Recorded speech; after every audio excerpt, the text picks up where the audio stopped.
Boneka ternyata tidak hanya disayangi anak-anak. Indah Gita Cahyani menyayangi boneka sejak SMA sampai sekarang.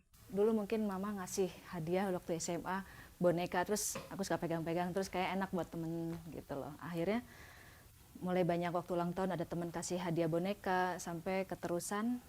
Lama-lama koleksi bonekanya semakin banyak dan sekarang aktris sinetron kelahiran Jakarta 6 Desember 68 ini mempunyai lebih dari 100 boneka.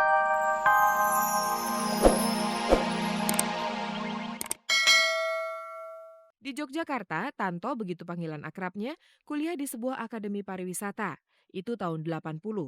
Tidak sampai selesai, setahun kemudian ia ke Bandung, masuk akademi perhotelan. Inilah latar belakang skill yang membuat Tanto nantinya bekerja untuk pertama kalinya di sebuah hotel di Jakarta. Tapi penghasilan yang lebih kemudian ia peroleh di perusahaan pita kaset BASF. Sang adik Helmi Yahya selayaknya berterima kasih kepada Tanto karena semenjak ayah mereka meninggal dunia tahun 82, Tantolah yang membiayai kuliah Helmi. Lantas garis hidup Tanto pun mulai berubah ketika ia bertemu dengan Ani Sumadi, produser acara kuis di televisi. Seseorang yang mengubah hidup saya. Jadi Tuhan mengubah hidup saya itu melalui Ibu Ani Sumadi. Saya kalau tidak diambil oleh Ani Sumadi menjadi host gitar remaja zaman itu mungkin tidak sampai saya ke titik di mana saya berada sekarang. Apa ini yang disebut jalan nasib? Mungkin iya. Nasib mempertemukan Tanto dengan Ani Sumadi, selanjutnya jadilah Tanto pembawa acara papan atas sebagaimana sekarang ini.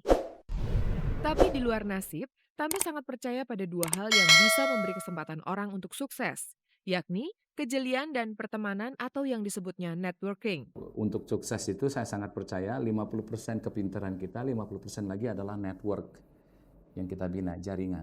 Inilah yang membuat kita akhirnya kita bisa survive atau tenggelam. Pinter saja nggak cukup sekarang ini.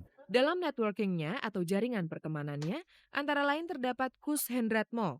Orang inilah yang ia akui pula telah ikut membukakan pintu kesempatan hingga Tanto menjadi pembawa acara andal sekarang ini. Nah inilah yang namanya jaringan. Saya lebih dulu kenal Mas Kus Hendratmo ketimbang Ani Sumadi. Sedangkan Mas Kus itu kan sudah menjadi host tetap acara-acaranya Bu Ani. Ketika Bu Ani sedang mencari host untuk acara baru yang ternyata gitar remaja, dia bicara dengan Mas Kus langsung merekomendasikan saya diaudisi dan lulus. Itu awalnya. Itu tahun 89. Di tahun itu pula Tanto menikahi Dewi yang kemudian setelah menunggu bertahun-tahun, mereka baru dianugerahi anak tahun lalu. Kebahagiaan lainnya yang dirasakan Tanto adalah kesempatannya di awal tahun 2000 membuat album lagu-lagu country yang sangat digemarinya melebihi jenis musik apapun. Hidup ini rasanya digenggam Tanto, banyak keinginannya yang terpenuhi. Mulai dari sekedar mainan PlayStation yang sangat disukainya, sampai karir sebagai pembawa acara yang dikagumi. Kuis demi kuis di televisi telah dibawakan oleh Tanto. Yang sekarang ini kuisnya di RCTI Who Wants to be a Millionaire sangat ditunggu penonton. Tetapi bahwa hidup ini tidak ada yang abadi, Tanto sangat menyadari. Tidak selalu gue ngetop dan tidak selalu gue digemarin orang. Karena setiap hari, setiap bulan, setiap tahun muncul bintang-bintang baru yang lebih hebat dari kita. Nah kalau kita tidak arif dan bijaksana, mungkin kita akan benci dengan orang-orang yang muncul baru itu. Nah terus mau ngapain kita benci sama dia? Ya, dia juga mungkin ngetop 2-3 tahun, ada lagi yang menggantikan. Kan begini terus. Jadi bagi saya berbahagia, saya pernah populer. Saya pernah diisukan sebagai MC terlaris, saya pernah segala macam gitu. Bagi saya itu adalah suatu pencapaian. Dan ketika prestasi itu diambil oleh orang lain, baik sebagai MC, penyanyi, ataupun bidang lainnya, saya sudah siap. Yang penting saya pernah merasa di atas. Pemirsa, Anda lihat senyum ini? Senyum kepuasan dari seorang Tantowi Yahya yang merasakan hidup ini begitu baik kepadanya. Pemirsa, Anda masih bersama Kabar-Kabari Minggu, tayangan yang kami rancang untuk Anda pada sore hari libur ini. Berikut ini seorang model bernama Yvonne Susan. Di usianya yang masih belia, ia meninggalkan Balikpapan menuju Jakarta. Cita-citanya cuma satu, bisa menjadi model di ibu kota. Yvonne Susan, namanya mengingatkan pada penyanyi tenar tahun 60-an, tetapi ternyata tidak ada hubungannya. Yvonne Susan yang ini masih sangat belia, berusia 18 tahun. Dia contoh gadis daerah yang bersemangat menggali potensi diri di ibu kota, sehingga tanpa ragu meninggalkan kota kelahirannya Balikpapan, Kalimantan Timur. Di Jakarta mungkin kalau karir buat model tuh terbuka lebar banget ya bagi yang memiliki potensi jadi dunia, ya kenapa enggak. Kebetulan setelah beberapa kali memenangkan lomba gadis sampul dan juga muncul di cover majalah remaja, banyak tawaran datang kepadanya untuk menjadi model. Itu semakin memantapkan niat Yvonne yang awalnya menjadi model gara-gara sering mengantar kakaknya yang waktu itu juga adalah model. Meski untuk itu, lulusan SMU tahun 2001 ini rela menunda niatnya memperdalam ilmu komunikasi. Stop istirahat, cari uang, kerja.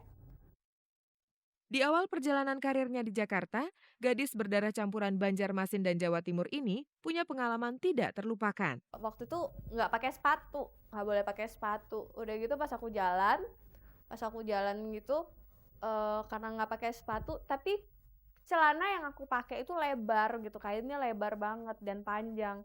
Jadi aku pas lagi jalan, tiba-tiba aku kayak nggak nyadar aja jatuh gitu. Jatuhnya jauh banget, landingnya jauh banget. Mungkin kalau jatuh, aku berdiri di sini, jatuhnya di sana tuh yang deket emas itu tuh. Aku langsung pause lagi nih. Toh Yvonne nampak enjoy sekali dengan profesinya sebagai model.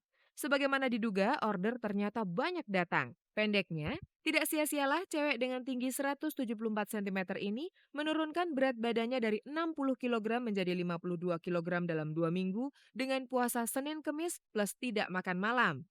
Tapi nantinya, Yvonne ternyata siap meninggalkan semua yang dilakoninya sekarang ini bila sang pacar yang sedang kuliah di Australia melamarnya. Makanya sekarang ini dipuas-puasin. Ntar kalau udah married udah nggak lagi. Pemirsa, tentu saja Anda masih bersama kami, Kabar-Kabari spesialis penyaji kabar-kabar seputar dunia artis, tokoh, dan hiburan. Yang ini Indah Gita Cahyani. Bisa jadi artis sinetron yang janda ini sengaja mengoleksi banyak sekali boneka untuk mengusir rasa sepinya. Boneka ternyata tidak hanya disayangi anak-anak. Indah Gita Cahyani menyayangi boneka sejak SMA sampai sekarang. Dulu mungkin mama ngasih hadiah waktu SMA boneka, terus aku suka pegang-pegang, terus kayak enak buat temen gitu loh. Akhirnya mulai banyak waktu ulang tahun ada temen kasih hadiah boneka, sampai keterusan. Lama-lama koleksi bonekanya semakin banyak dan sekarang aktris sinetron kelahiran Jakarta 6 Desember 68 ini mempunyai lebih dari 100 boneka. Tetapi sebagian besar masih disimpan di rumah lamanya di kawasan Jakarta Selatan. Kami menemui bintang sinetron Aku Cinta Kamu ini di rumah barunya yang dibelinya tahun 96, tetapi hingga sekarang tidak pernah ia tempati. Pemirsa, kembali ke boneka koleksi Indah Gita Cahyani. Bentuknya lucu, terus juga setiap aku pergi keluar, paling enggak apa nih yang kira-kira jadi tanda mata atau mengingatkan akan daerah sesuatu, yaitu akhirnya aku pilihnya boneka. Memang selain hadiah dari teman, sebagian besar koleksinya adalah hasil dari bepergiannya ke luar negeri yang tidak kurang dari 10 negara. Ini dari Beijing. Waktu itu aku kan seminar tahun 92, ada seminar public relation di Hong Kong, terus aku pikir nyebrang aja ke Beijing gitu. Terus aku beli ini, sebenarnya ada buku paspornya kecil.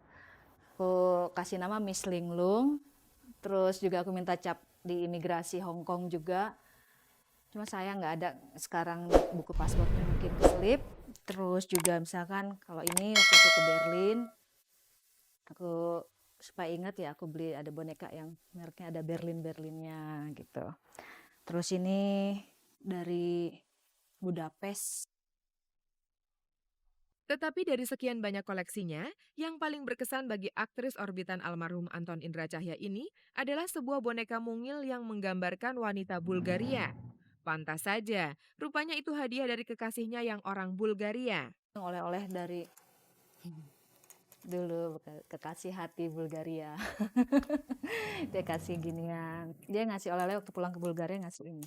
Sayang, Indah yang pada tahun 97 hanya sempat mengenyam pernikahan selama setahun dengan seorang pria Tapanuli, tidak mau berkomentar apakah hubungannya dengan laki-laki bule Bulgaria itu masih atau tidak.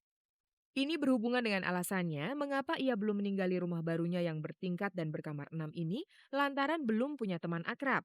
Katanya, selain Cahya Kamila yang menjadi teman curhatnya, sekarang boneka adalah sahabatnya, bahkan menjadi teman tidurnya pula. Aku kumpulin di tempat tidur, enak buat temen tidur. kumpulin rame kan gitu. Jadi mungkin ya supaya feel comfortable gitu aja ya. Ia tidak peduli pada banyaknya nasihat yang mengingatkan bahwa perempuan yang suka mengumpulkan boneka akan susah jodoh. Tapi ya gimana, kita seneng ya.